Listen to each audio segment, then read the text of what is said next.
Andy, I know you've been here before, and we've talked about the whole dating coach scene, but before we get into it, I just want to remind people who are tuning in to see Reuben Berger, he's going to be coming on right after Andy here, so just stay tuned for that, and maybe we'll find out about maybe there'll be something come up with you, Andy, here that they can use in their lives. I hope so. So let's. Now we had that. You were here for the first dating coach, Christine, today, right? Yeah. And so I don't know. Do you have anything to add from what she was saying, or do you have a little bit of a different take to what she was saying? I have some different take. I just can't remember everything. Yeah. The only thing I remember about the chemistry part. For a man, I think she said like 60% is necessary. 60% sexual chemistry is enough, is what you said. For a man, right? For a man. For a man to be interested in a woman. Initially, or another partner. Initially, yes, but for a long-term partnership to work, that's not really necessary. You need some chemistry for a relationship to work. You need three things: chemistry, compatibility, and communication. So chemistry is just one of the things, and the sexual chemistry, the physical part, may get you interested in the beginning, but that alone won't last very long. No. You need a lot of higher level of chemistry, which means beyond the physical, at the emotional level, the mental and the spiritual level, you need all those good chemistry. The physical is pretty much a bad chemistry. What do you mean by high-level chemistry? Higher level. Higher level. Okay, that's physical chemistry, which is basically hormones and sex. That's emotional chemistry, you like someone. That's mental chemistry, you admire someone who is well-read, who's intelligent, who has accomplished something, who has wisdom, that type of thing. And then there's also the spiritual level chemistry, somebody who is relatively spiritually evolved, has a higher level of awareness and very conscious about things. You know, a spiritual being rather than a human feeling or human doing. Those are the most important things for a lasting relationship. I just want to confirm something with what I understand. When you say spiritual chemistry, do they have to be at the same? Like, I'm thinking they should be at a similar level, because if somebody's very spiritual, the other person isn't, they won't really connect very well. Well, if you are at the same level, it helps, but not necessarily, because by definition, a very spiritually aware person can work with anyone at any level of spirituality, right? So you need at least one of them to have a kind of enlightened relationship. You know, Christine talked about a true partnership. That's part of it. But it's along. What I'm trying to say is, if there's too much of a difference, like if I'm very spiritual and the other one is less spiritual, then will I want to be with that person? I mean, obviously there must be a range. You know what I'm saying? Contrast can work very well, but not very well in the spiritual area, because it goes into your awareness, it goes into ethics and morality. If people have such different values, it won't work. Right. Okay, so you're saying they have to have similar values as well. Yeah, I would say value system is more important than any other terms. You know, spiritual awareness is a added benefit, right? If you have that, it's even better. You know. Now, what about the? Let's talk about the sexual chemistry for a minute, Andy. Spoken like a true man. In a sense, as we talked about it, things I read in books.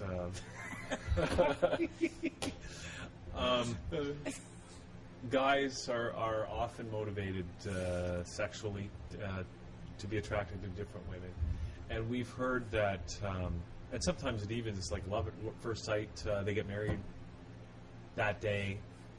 And then they divorce bitterly next day. Well, I mean, that happens probably more often than it should. And I heard something that even if you have fabulous sexual chemistry or a fabulous when you're in love with somebody, you have that in love feeling, that is a chemical. That's a chemical emotion. It's a purely chemical, and you're in love. You have that feeling, but it lasts about 18 months, and then it inevitably wears off, and then perhaps the sexual chemistry starts to wear off too. Do you have any insights around that? 18 months is a long time in my definition. That chemistry alone, if it lasts that long, that's a miracle to me. Even for the sexual chemistry. Yeah. I've heard 6 months is. I mean, it wear off. It varies. It can wear off in a lot of cases in 3 months or even shorter. So you talk about the chemical. Sex is driven by testosterone and romance by dopamine. We have these chemicals, and their effect kind of wears off.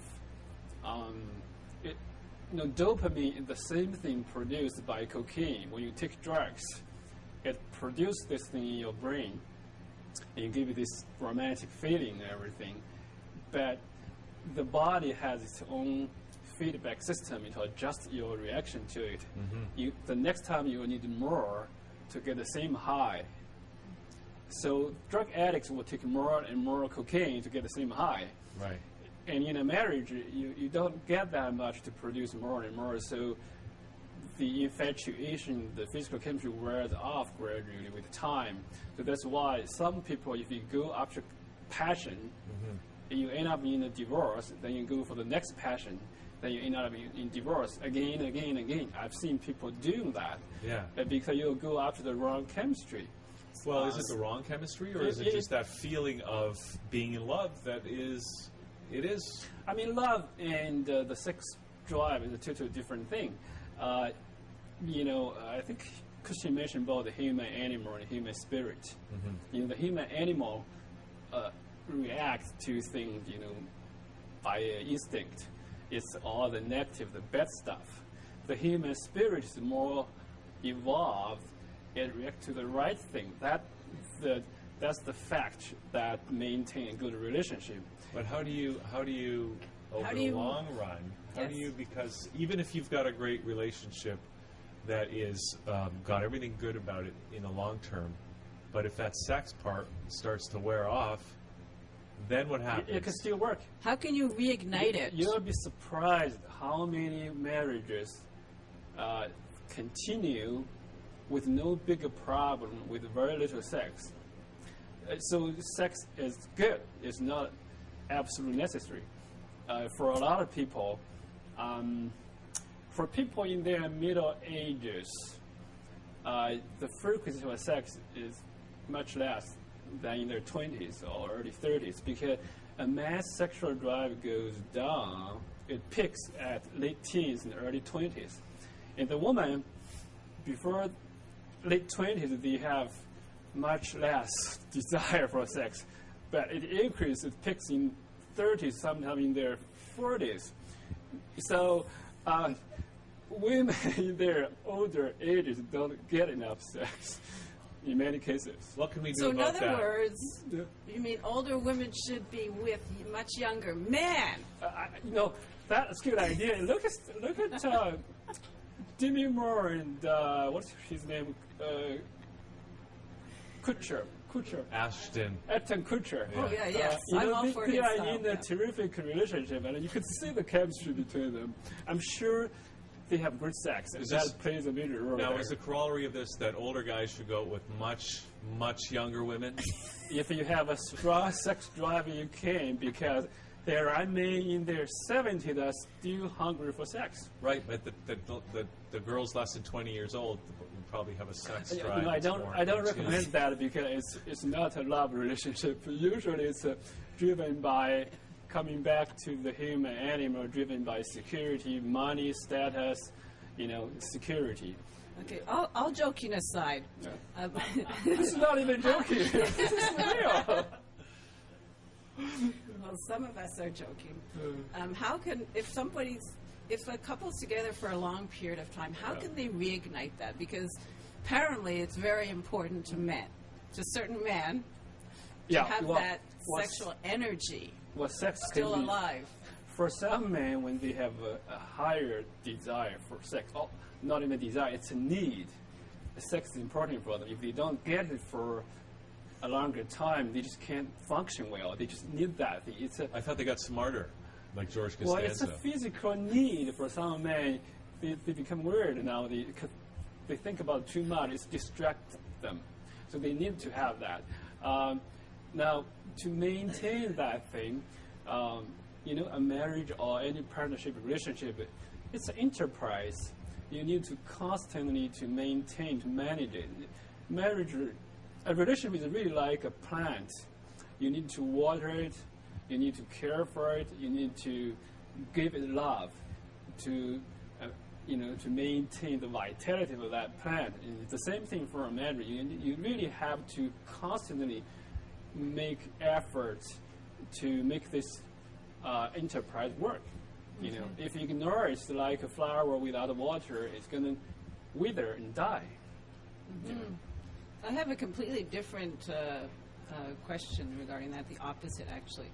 Some people either make a conscious decision to stay together, like to be together, and not, like, to not have sex. Like, some people even write an agreement saying that they're going to be totally platonic relationship. Yeah. Yeah, it can work. Why would they decide to do that? What are the benefits? There are people who have very little sexual desire. They are together, they work very well because they like the cuddling, the non-sexual intimacy, the kind of feeling. I mean, that actually is more important than sex to many women. If the guy can work with that, and there are guys like that, it can work. So benefit would be lots of cuddling. For the woman. You can enjoy a relationship, like you can enjoy intimacy without sex. Yeah. And I think women typically want the connectedness. You want to relate to people, right? Exactly. The final act of intercourse is not really that important if you have the foreplay part of things, right? So that gives you satisfaction. That produces a lot of oxytocin, the love chemical. And when the cuddling? Yeah. When women get that, when you do the cuddling, the nurturing activity, even gardening, playing with kids, and if you have enough of oxytocin, you're happy. You can have a good relationship. I'm not sure who would be satisfied with that myself. Yeah, for some women. Right? So why would the woman want to stay? You said, like, how does she complete? I mean, for some women that's a man. For some women, that's she doesn't feel accessible. incomplete without sex. Right, they feel. For other women, it's unbearable without sex, right? Yeah. We are all different. You can have a woman on this end of the spectrum, you can one on the other end. We are so different. Right. If you look at men and women, there's really no two people the same.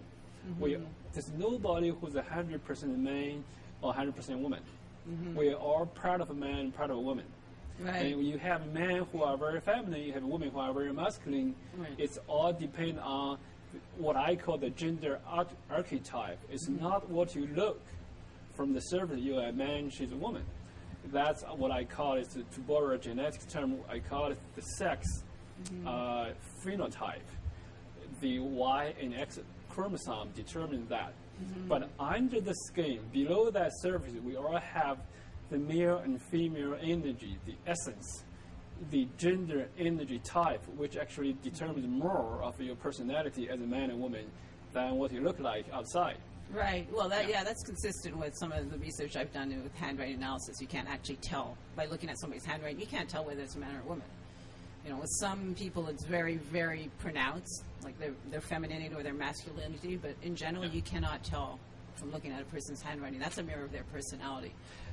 People have a lot of confusion when you are a man by genetics, but you are very feminine inside. And the same thing for women. You have very strong masculine women, and they just don't know how to be a woman that attractive to the type of man they want to marry. And it causes a lot of relationship problems. And the people I counsel in marriage counseling, a lot of them are strong women and feminine men, and they have their role kind of reversed, in a traditional sense. Yes. Yeah, if they're not aware of that, and then there's a lot of problems. Yeah, that's something that was touched on by Christine in the previous interview, right? About separating the corporate world and the relationship world. Like a lot of women, in order to get ahead, they have to become like men. And then they come home and they're in a relationship, and it's like they have to switch gears and bring out a different side of themselves. How can they do that? Well, that's a very important thing. There are two things. Number one is a societal historical change. Humankind has gone through not through the third stage of development. For thousands of years, the man is the hunter, the bread earner. The woman stays at home and nurture. There's no equality, has no status, right? And then the feminism started in the 60s, Betty Friedan, all those things. Feminism brought liberation, emancipation for women. At the same time, it brought a lot of societal problems because men today are not as strong and masculine as before, and women are more masculine than they were before. It causes problems because the male and the female, we are different. A man and woman are different by nature. If you want to get in too much into the opposite sex, then you are not truly you. And for a woman in the modern society, if you compete in the workplace like a man, it causes a lot of stress. Right.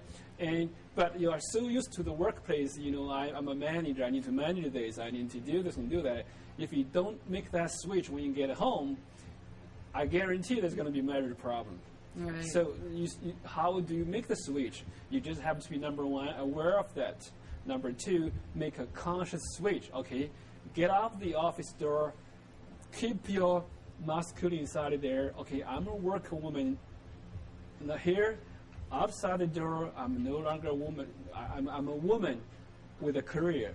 I'm not a career woman 24/7. I'm a woman with a career.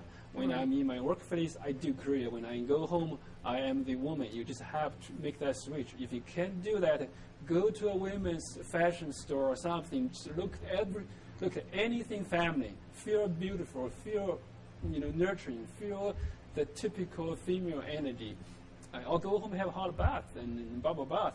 Whatever you can do, change your clothes to make that switch, and that is going to be extremely important for the happiness of that woman. Okay, so on the way home, should I stop at a lingerie store? Will help a lot, because if you can't make the conscious change, the objective environment will help you, migrate into a different mode. Interesting. What does a man want? Like, let's say the woman arrives home first. What should she do to make the man feel more like a man? Like, boost his confidence? Different men need different things, right? You have a man, they cook, they work, they do everything, and then you have a woman do the same thing. Typically, there's always exception. Typically, a man wants a woman to be a real woman, to be authentic, to be confident, to be you, right? And to be feminine. Not a typical man. The male energy is directional. It wants to take charge. It wants to conquer. It wants challenge. And the woman is invitational. The female essence is invitational.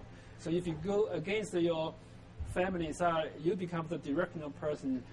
You're going to force the man to be invitational. It won't work because he's going to feel threatened. His ability to produce results, that's where his safety is threatened. And then you're going to have resistance. Okay. It's complicated. Yes, it seems so complicated. So the woman has to invite the man to be a man.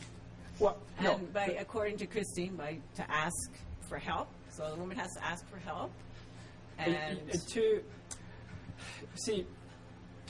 you give a man, you ask for a result, right? A result. Okay, let the man figure out how to do it. If you want the man to do the trash, you don't tell him to do the trash No? because it doesn't work with a task. You tell him it would make me very happy. It will. You tell him the impact on you, and then he's motivated to make you happy. He's not motivated to do the job. He's motivated to make the woman happy. That's their highest goal in a relationship.